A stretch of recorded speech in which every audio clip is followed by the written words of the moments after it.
आइए अब हम कक्षा 7 की एक्सरसाइज 5.2 का प्रश्न नंबर 2 करते हैं। आकृति में निम्नलिखित की पहचान कीजिए। संगत कोण युग्म। देखिए ये आकृति हमें दे रखी है। इस आकृति में अगर हम देखें, दो रेखाएं हमारे पास हैं जो कि समांतर हैं। ये हमें दिया हुआ है। ये दोनों रेखाएं क्या हैं? समांतर है। ए और बी क्या है? आपस में क्या है? समांतर है। ठीक है, एक तिर्यक रेखा इनको काट रही है।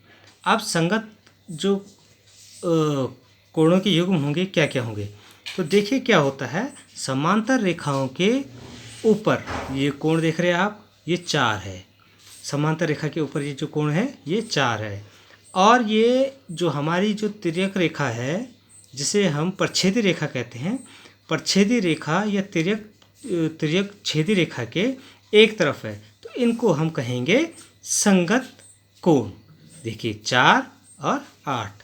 दूसरा आप देखें, एक जो है ये भी क्या है? समांतर रेखा के ऊपर है।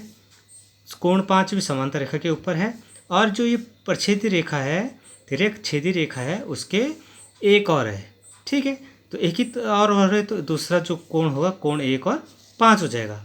इसी तरह से कोण 3 और 7 हो जाएगा।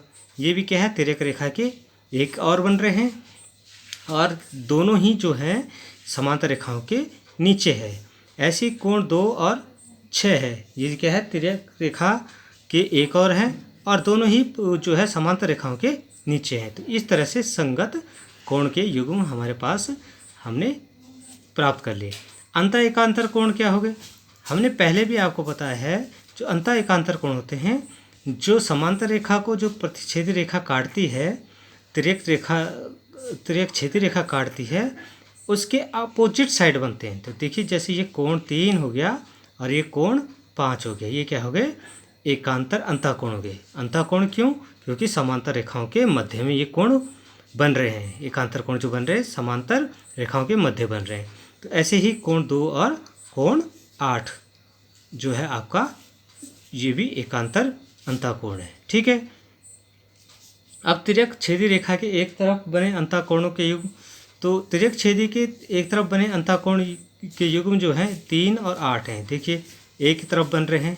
ठीक है, अंतःकोण है। ऐसी 2 और 5 है। शीर्षाभिमुख कोण आप देख रहे हैं। शीर्षाभिमुख कोण हमने बताया था कि दो तिर्यक रेखाएं आपस में जब काटते हैं तो जो इनके समूह कोण होते हैं वो शीर्षाभिमुख कोण होते हैं। जैसे 1 और 3 ये शीर्षाभिमुख कोण हो गए। ठीक है, ऐसी 2 और 4 शीर्षाभिमुख हो गया, 5 और 7 शीर्षाभिमुख हो गया।